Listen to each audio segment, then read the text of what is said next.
He doesn't look autistic. He looks normal. What does autism look like? Are all traits visible?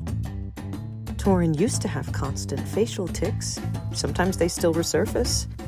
If you saw those, would you think he looked autistic? How about when he is stimming? Does he meet your criteria for autism then? But he can speak.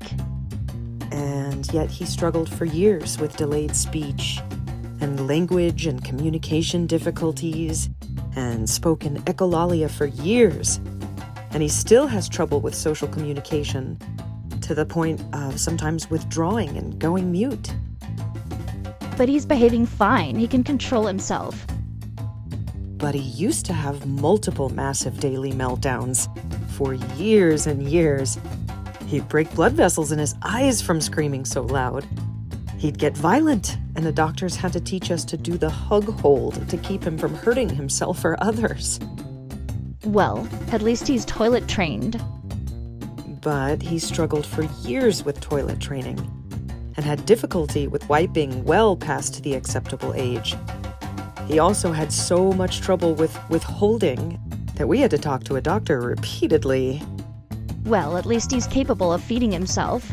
Yet he refused so many foods as a small child that he was diagnosed with ARFID and was nearly on a feeding tube, and still requires daily supplementation to maintain health because of his eating habits.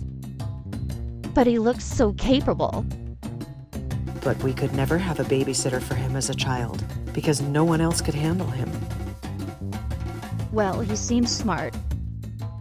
But he could not attend school without a one-on-one aide because his behaviors were unacceptable, and every school day was a trauma and a struggle.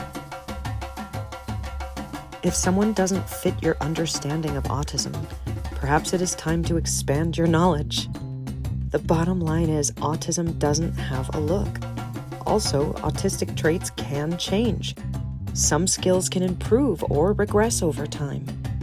Some autistic people change a lot, while others don't, just like everyone else. They call it a spectrum for a reason.